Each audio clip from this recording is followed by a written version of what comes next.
안녕하세요. 평생학교 시청자 여러분. 저는 대장학문 관련 강의를 맡게 된 외과 전문의 윤상민이라고 합니다.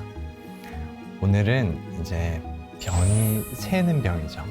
변실금에 대해서 알아볼 거예요. 그러니까 변실금은요, 이제 되게 사회적으로 위축을 시켜서 삶의 질을 상당히 떨어뜨릴 수 있는데 아주 간단한 치료로도 좋아질 수 있거든요.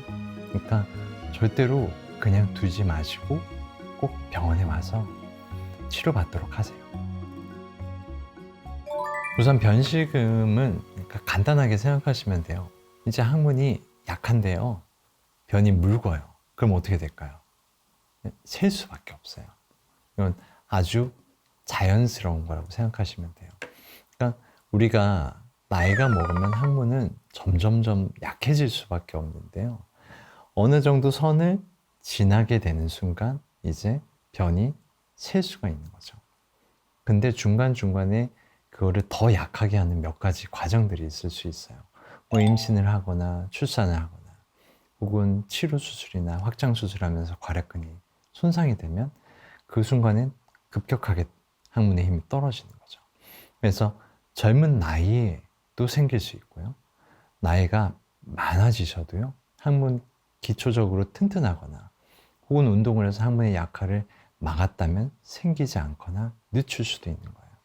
어찌 됐든 항문이 약해지는데 변이 묽으면 새는 겁니다.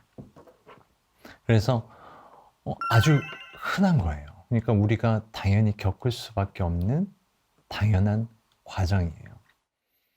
이거는 변실금 환자의 한 3분의 2는 여성이고요.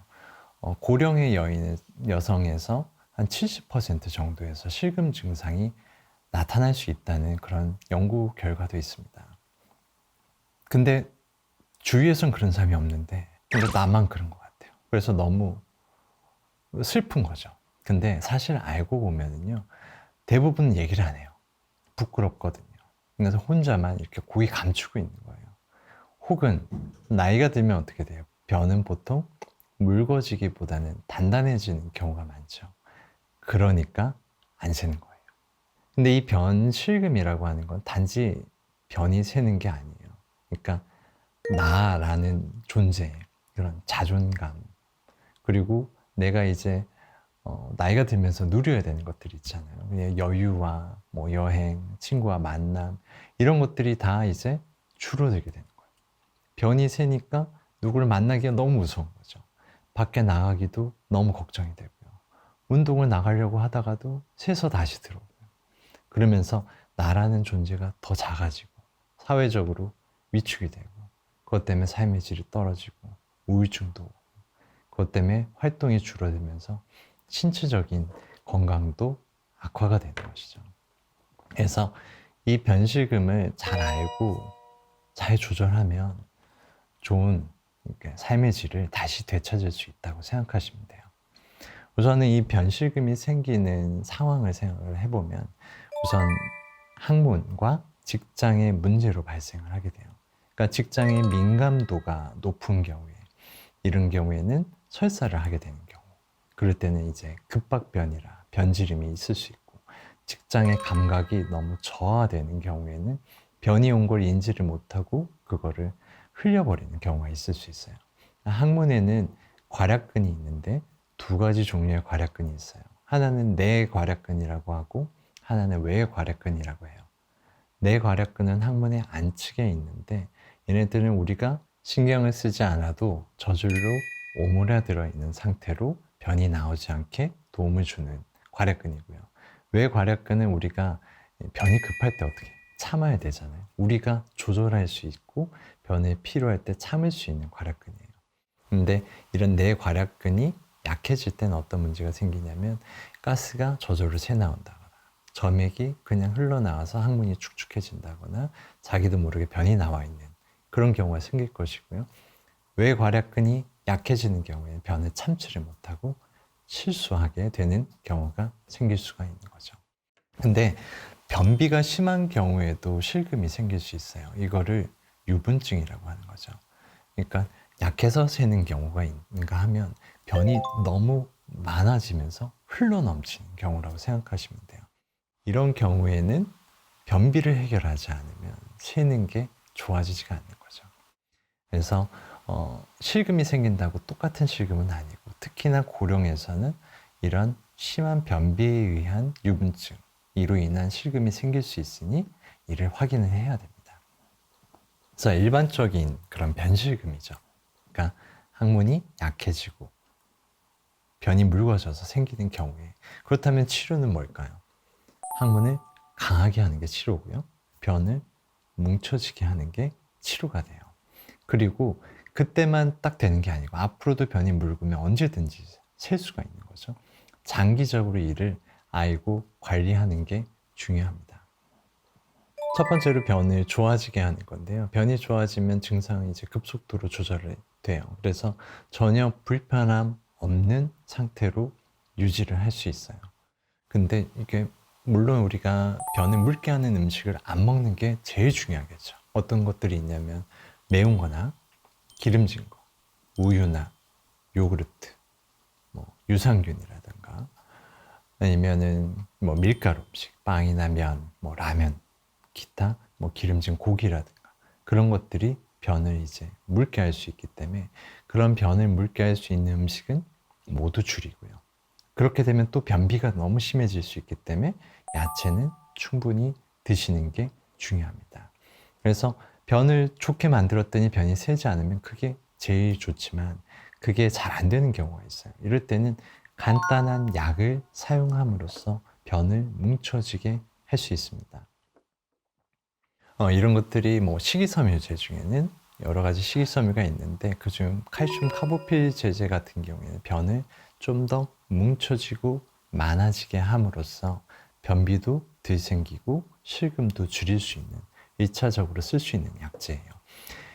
이걸로 조절이 잘 안 되는 경우는 장을 느리게 할 수 있는 약들을 사용합니다. 장 평활근을 이완시키는 약이라든가 이걸 좀 더 강하게 장의 운동을 느리게 하는 로페라마이드 제제가 효과적으로 사용이 될 수 있어요. 이렇게 1개에서 많아야 2개 정도의 약으로 우리가 변을 조절하면 새지 않는 상태를 유지를 할 수 있는 거죠. 그리고 또 중요한 게 이제 항문을 강하게 하는 거예요. 이제 항문과 골반이 약해지면서 여러 가지 문제가 생기는데요. 변이 새는 것뿐만이 아니고 소변이 셀 수 있고 소변을 자주 보게 되고 그리고 변이 새고 골반이 아래쪽으로 내려오면서 항문이 뻐근하고 빠질 것 같은 골반통들이 같이 생기게 돼요. 그래서 항문을 강하게 하고 항문을 올려주는 이런 골반을 강하게 하는 이런 운동, 재활 같은 것들은 결국은 이런 증상들을 전반적으로 다 좋아지게 합니다. 근데 근육을 강하게 하는 약이나 뭐 주사나 이런 것들이 있나요? 그런 건 없어요. 이건 단지 운동, 재활로만 가능합니다. 근데 이걸 혼자서 한다고 너무 과하게 하는 경우에는 오히려 너무 근육의 긴장이 과하게 되면서 오히려 증상이 나빠질 수 있는 경우가 있기 때문에 처음에는 병원에 와서 배워서 치료를 하는 게 중요합니다. 이 외에도 여러 가지 호흡 방법들이 골반을 강하게 하고 더 약하지 않게 만드는 데 도움이 될 수 있어요. 항문도 조이는 거는 무조건 강하게 오므리고만 있는 게 아닙니다. 충분한 수축뿐만 아니고 충분한 휴식도 필요해요. 그래서 보통 안내해 드리는 걸로는 한 5초 동안은 조이고 이거를 15초에서 20초 동안 유지를 하고 5초 동안의 힘을 천천히 풀고 그리고 10초 동안은 휴식을 하고 이렇게 수축과 휴식을 반복하고 이런 것들 하루에 20번 이상 그리고 하루에 3번 이렇게 꾸준하게 하는 게 아주 중요하다고 생각하시면 됩니다. 이런 항문을 강화할 수 있는 운동들을 열심히 하게 되면 장기적으로 하게 되면 단지 변실금뿐만이 아니고 요실금이나 뭐 소변을 자주 보고 항문의 뻐근함 같은 항문 통에 좋아지는데도 도움이 줄 수 있기 때문에 적극적으로 하셔야 합니다. 자, 그럼 이런 항문과 골반의 약화 그리고 변실금을 예방하기 위해서는 우리가 모든 근육은 과하게 사용을 하게 되면 빨리 낡고 고장이 나는 거잖아요. 골반도 똑같습니다. 이 골반을 과하게 쓰지 말아야 돼요. 병 볼 때 너무 힘줘서 밑으로 밀어내는 스트레스나 너무 오래 앉아 있거나 안 좋은 자세를 유지하는 것들이 골반에 문제를 일으킬 수 있고요.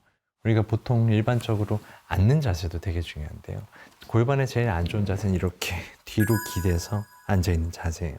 이런 것들은 골반의 근육을 안 좋은 상태로 긴장시키게 만들기 때문에 항상 꼿꼿하게 앉고 걸을 때도요, 바른 자세로 골반에 어느 정도 긴장을 유지한 상태로 걷는 게 아주 중요합니다.